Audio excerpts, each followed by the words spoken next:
Hello everybody and welcome back to another episode of Ben the Human Plays Vagrus the Riven Realms.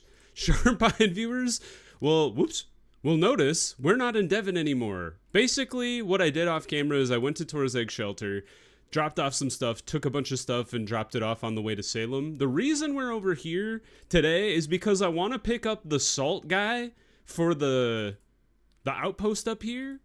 Because we've been ignoring our outpost while we've been following Sidarius around the wasteland.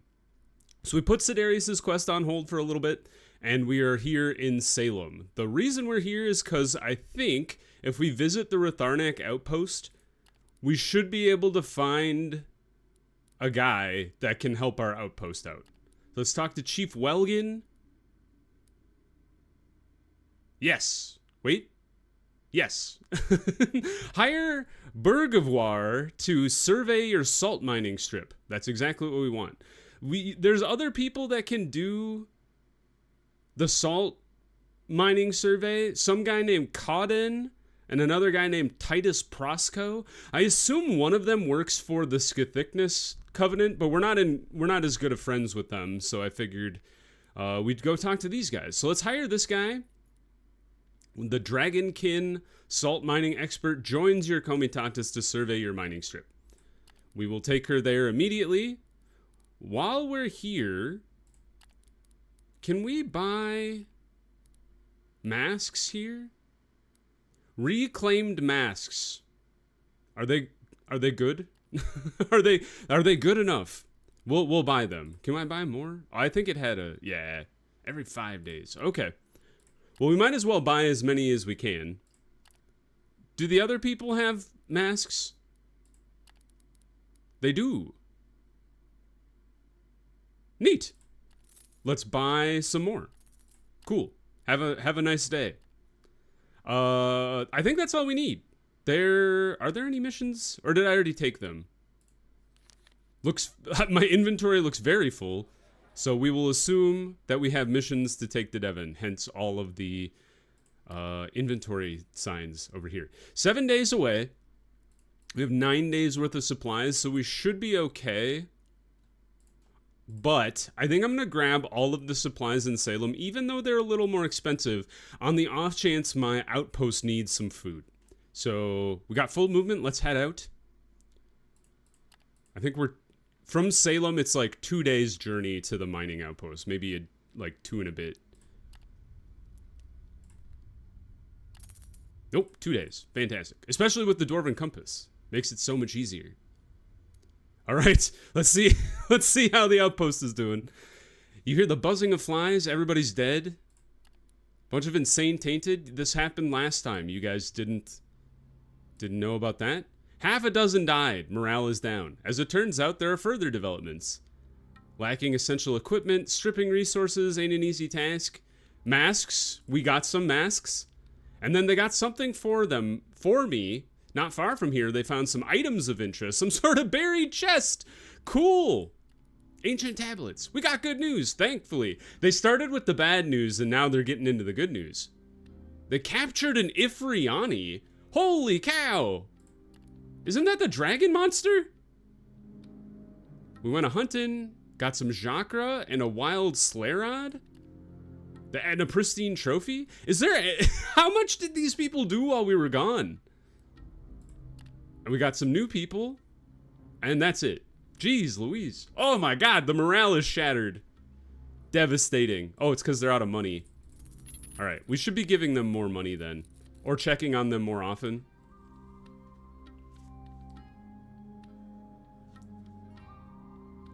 Not good having morale be shattered.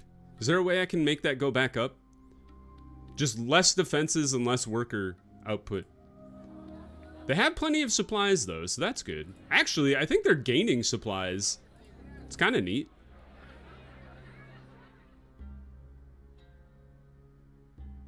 Yeah, maybe we take one? How much do you eat per month? 2,940. And how much are you making? 3,000. What if I take a guy away? Take a dude. Aha, now there's a deficit. We don't want to do that. All right, we'll leave a guy. Maybe we leave 2, since 2 scouts doesn't really do anything for me. 24 per month. Maybe we should leave like 150, because that's 6 months worth of supplies, or pay I should say. I would love for you to start producing salt. So let's leave. Where's the person? Manage the outpost. Here we go. Survey your property with the help of a salt mining expert. Mining salt is a complicated business. You will first have to figure out where to start digging into the hardened white crust. Here it is not like the strips near Salem or Agaros. There are no already opened extraction sites, no decades of history of where to put one's pickaxe. It will take weeks of searching to locate the right spot. The best way is to bring in an expert and have them survey the location, then work out the best strategy to set up your operations. Berg of War promises to finish the job in 20 days! You're slow, but okay. What day is it? Month 1, day 6. We must be back on month 1, day 26. We'll take some time to assess the situation. You should check back later. Okay. Do we have equipment? Should we give this to them now? It did seem like it wasn't affecting them. All right, we'll give them the imbued masks. We can always get more. Do we have any other equipment? We don't have any. We can only do this once per year. But I should probably bring bones here and just leave them in the outpost so we can upgrade these at any time. And there's nothing else we can upgrade here. All right, well, we did good. Hopefully the morale improves. They got plenty of food. I would like to replace these guys with the slave labor over time. It just makes everything cheaper. But I guess we'll leave it. Maybe, well, I got some spare right now.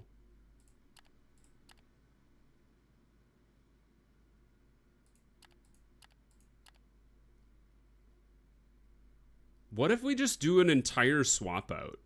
So leave 1, 2, 3, 4, 5, 6. 1, 2, 3, 4, 5, 6. We're actually gaining workforce. Maybe do workers work harder? I mean, that kind of makes sense. Who's gonna work hard as a slave?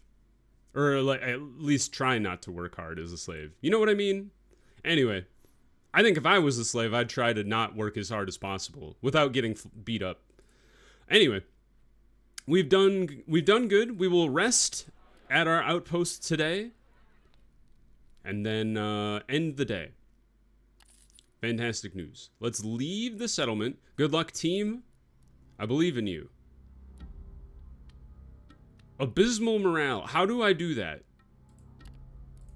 I don't know how to improve the morale here. Is there anything could I like beat them up?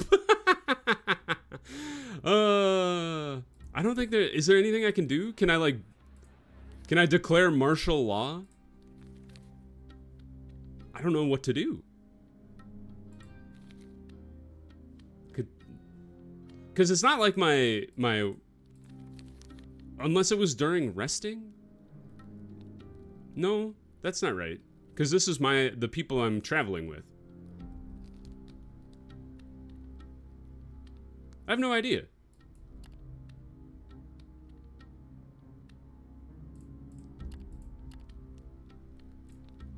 Acquire supplies. That's not gonna work. Nah, I don't think they're.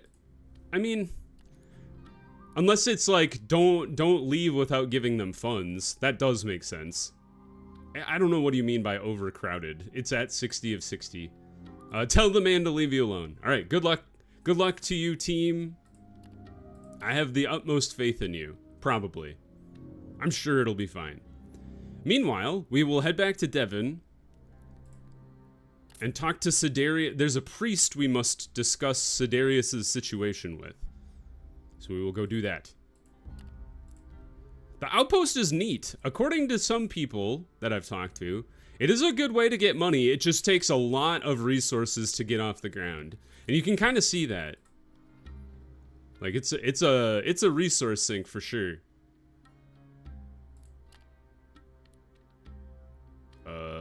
What? Okay, I gotta read this. I don't think I've ever seen this one before. The scenery strikes you as especially beautiful today. The air is crisp, the few clouds in the sky almost glitter, and there's an odd silence over the wasteland. No animal noise breaks the quiet around the Comitatus either. You gaze upon the vista while the crew plods forward in total silence. Then, slight disturbances start to play out on the horizon. Ripples move around as if strange lenses had distorted the distance and the light. A few sparks crackle off of a beast's horn. You feel a spicy coppery taste in your mouth. A scout approaches you. He coughs and spits a gob on the ground. Ew. The saliva seems to sizzle, then rolls away on its own. Yikes. Vagrus, we went forward and there's a yellow fortress in the air, upside down. Where are we? Where should we go? Mirages, disturbances, and mystical phenomena. The Comitatus must have gotten close to an area that still bears the consequences of the calamity. This is rarely good. You have to decide what course to take.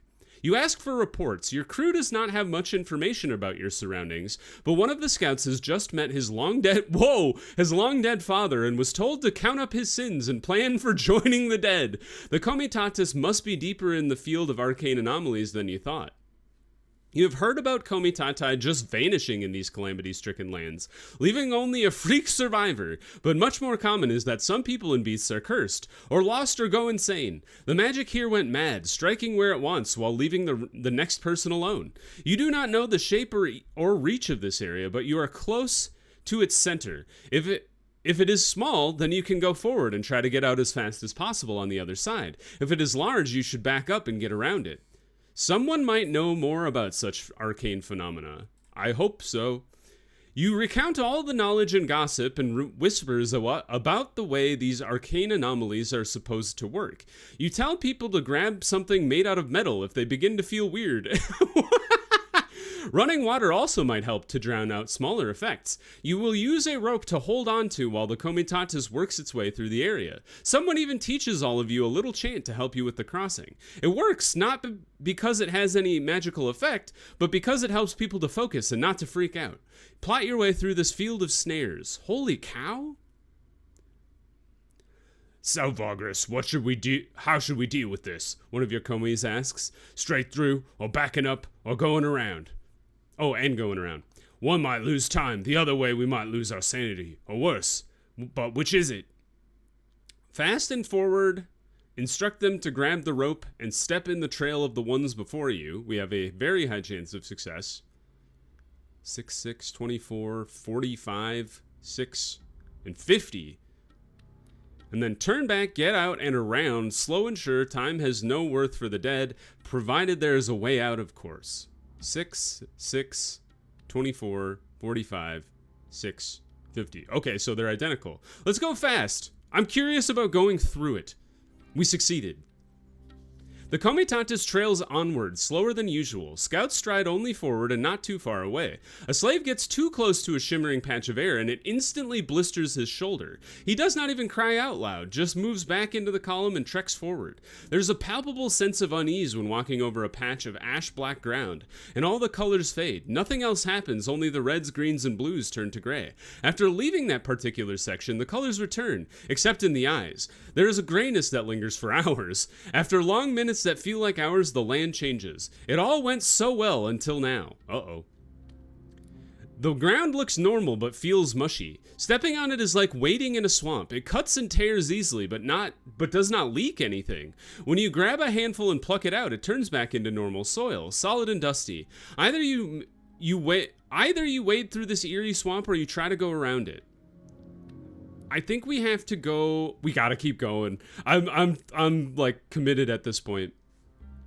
The Comitatus continues on its uncertain journey. The pressure of the uncanny is felt among the crew, and no wonder. Reality is turning unstable, thusly summons all kinds of unwelcome thoughts about yourself and the world. The slaves are hit the worst, as they have the least to hold on to.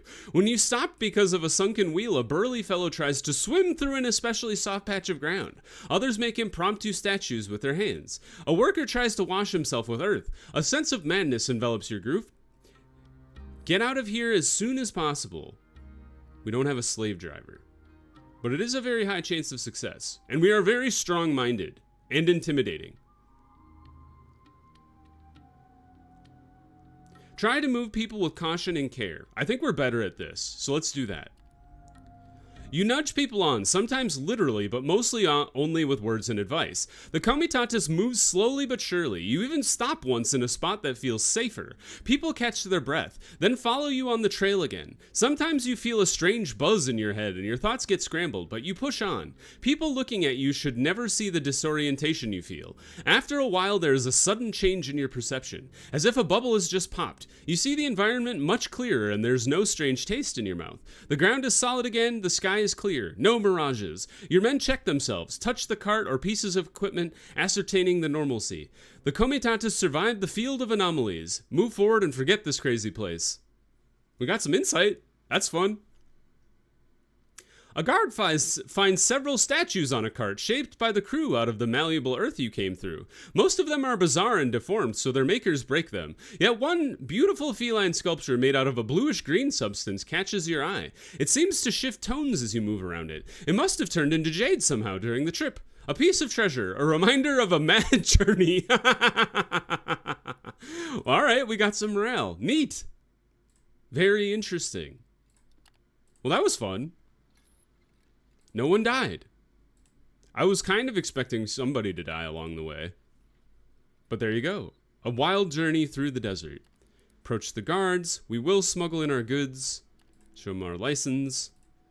And I did get level 5 with House Venari while I was trading stuff around. But I need to find a place that has enough faction presence to get level 5 this Aristocrat's Dominion, which would be pretty sick.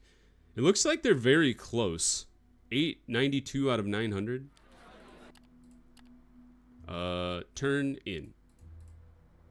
And then this goes to Sunrock. Okay, let's go talk to... That's not the place. The Temple Ward. We will go talk to the priest in the necropolis of the Great King. Ask some acolytes to take you to someone knowledgeable about Armoros and the Litany of Lemures. It takes only a few minutes to find a helpful acolyte, but upon hearing what you are after, she becomes inquisitive herself. The Watcher Calithius would be delighted to guide you in this matter, but how well do you feel you've assisted the church lately? Generosity goes a long way, you see, and the adherents of the Great King appreciate it every bit. She tells you a bit sheepishly, though you can tell that she has practiced her little pitch. Name a few names and recite some of your deeds. That will do, the acolyte says with a grin, and immediately takes you into the necropolis, where you pass graveyards, mausoleums, gardens, and shrines. Look at this person, he's a skeleton man. Same like Sidarius. At length you arrive at one of the smaller temples in the southern part of the ward. Once inside the building, a stark edifice of black stone in the late imperial style, you are escorted into a hall with a high ceiling, replete with song. The droning dirge is performed by half a hundred or so acolytes who surround a funeral bed with a dead man on it, wrapped in night black silk. Over the corpse stands Watcher Calithius, who leads the ritual and anoints the blessed dead. A nobleman who fell in a duel, according to the song. Behind the high priest, on the dark wall in a place of prominence, is the death mask of the departed, lit by holy candles. The acolyte who took you to this temple leaves you by the pews and tells you that once his duties are concluded here, the Watcher will seek you out. Thus, you sit down and watch the funerary ritual in deep contemplation. Hours go by. By the end of the first, you begin to wonder if Tartarus would be the same, a dark echoing place of endless dirges and hallowed resting.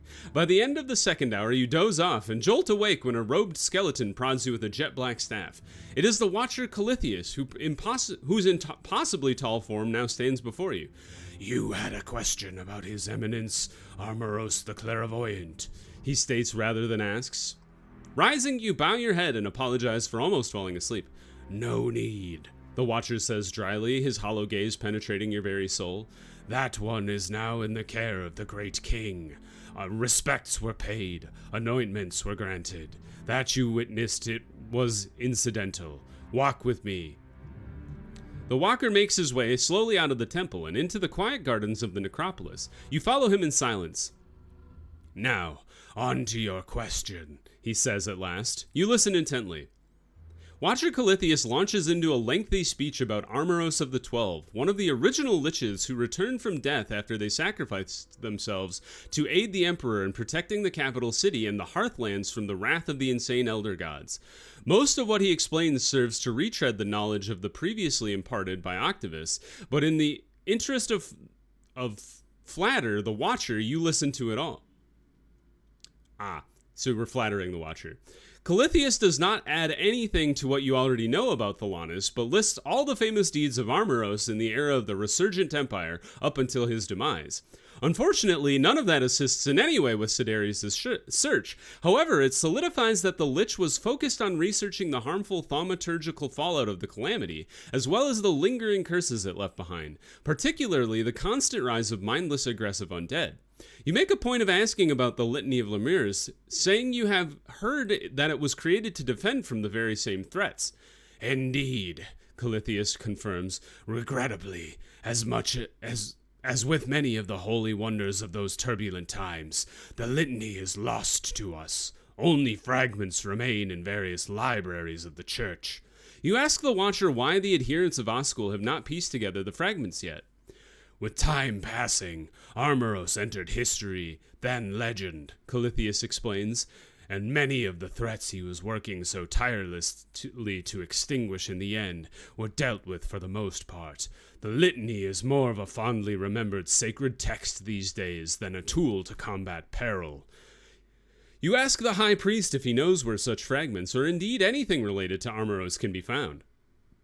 When he asks why you are so intrigued by the litany and the Lich, you declare you are moved by religious fervor, and that seems to placate Calithius. He ponders your question briefly before answering. Even with the winds cutting us off from the southern empire and the northern coast, there are still places where you can find relics and holy sites related to Armoros, the Watcher tells you, especially because this region is close to where he expired, joining Oscul and Tartarus after so many years of dutiful service in these realms. When you ask Calithius about the demise of Armoros, he holds a dramatic pause. Little is known these days about his fall, he says eventually, not even where his remains are kept. Sensing that this is not something the High Priest wishes to discuss, you'd redirect the conversation to the topic of relics and holy sites connected to the Lich and the Litany.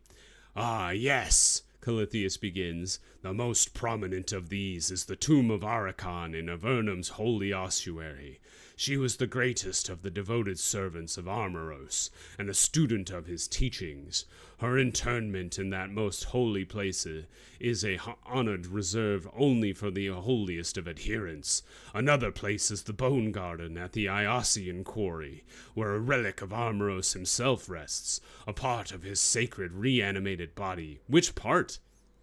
The necromancers there must be taking good care of it, as they do with the rest of their collection.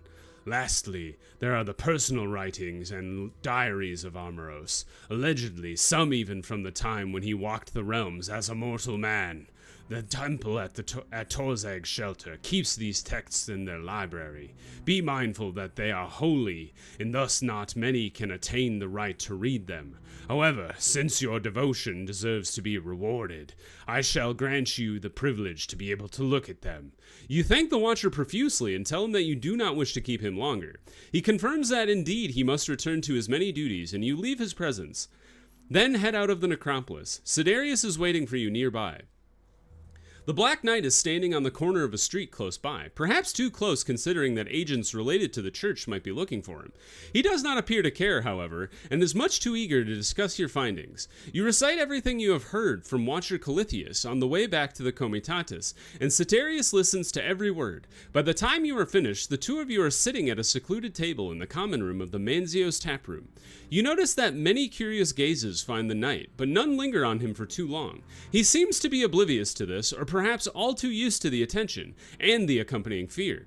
As for you, it is a novelty, since Siderius rarely ever accompanies the rest of the crew to these places.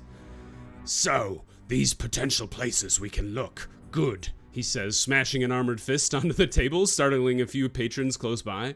We should pursue them right away. He pauses briefly, and then raises his hand in a gesture suggesting caution. That is, at your earliest convenience. Admittedly, these will go nowhere, yet I am certain that you appreciate the fact that I would get to the bottom of this sooner rather than later. I'm pledged myself to you in return for your assistance, and I must say, you have not disappointed me thus far. You express your satisfaction and ask him where he would start. I'll leave that to you, the knight says in an odd moment of generosity. You are more than capable of leading this band of vagrants that I belong to now. Lest you forget, though, I am consumed by the urge to learn more and find the litany, then use it to get to Arx Mortis. I can feel that it is calling to me. There is truth there, Vagrus, the truth of the gods. Sidarius walks away. The way his almost disembodied voice resonated makes you down the rest of your drink at once, and then sit there for a while, thinking about what you got yourself into. After a while, you find the wherewithal to move on to something else. Good for me. Let's go to the Avernum task first, since we have a thing to drop off in Sunrock anyway, and then we can probably pick up Gorgoro's stuff, maybe? Perhaps? Ah, it must be done. Maybe. We'll see. I forget how long they said it would last. But we have to go there anyway, so whatever. Avernum. Ash. I should sort. There's another for Ash. We gotta make sure we have enough food. Yeah. Got a little carried away there. That should be good. 16 days worth. So we actually don't have much for Sunrock, which is fine. 16! That's a crazy amount of stuff.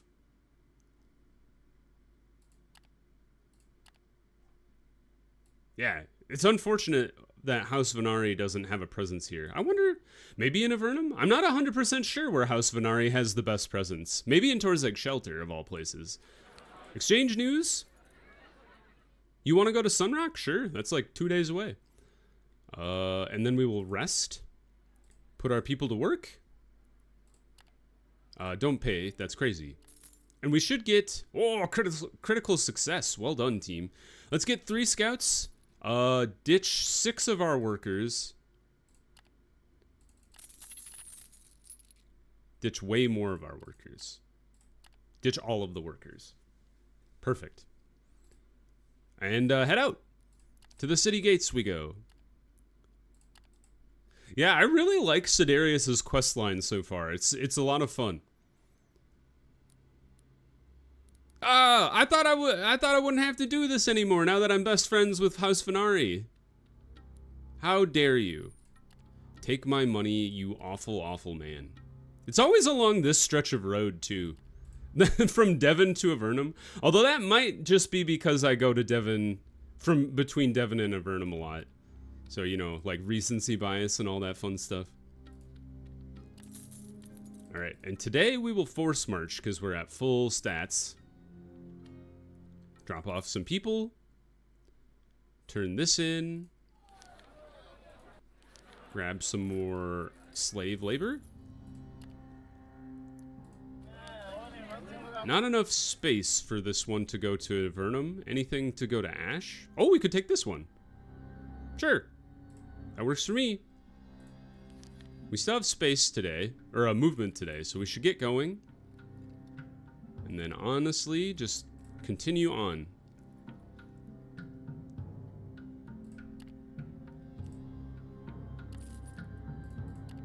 Yeah, I wonder how much like time in game I've not necessarily wasted, but wasn't fully utilizing by only by like never force marching.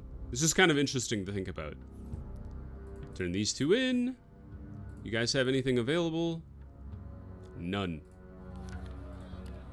I think because we're only a couple days away, I think it makes sense to hold on to our beasts of burden. Maybe? I think I had this exact discussion like 2 episodes ago, and I decided to do the opposite that time. We should rest here though. We don't have any movement, so we should hold on to that. Get one of the vigor back at least. That's the nice thing about being able to time like when you can reach I mean, you get lucky. You get a little lucky by landing on the place exactly when you've already force marched and you only need vigor. But getting the vigor back while sleeping in the Manzio is pretty handy, since you normally can't generate vigor without unguarding your people.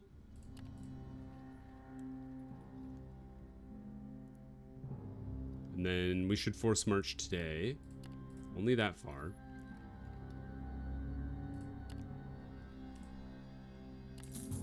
Think there's anything in Amphalat? I would be surprised. Nope. Oh, wait a minute. Presents? Rewards? No! How could you not have... Oh, wait a minute. My standing went down by 1. How could this happen? Also insufficient faction presence, but I'm stunned. Does it, like, decay over time?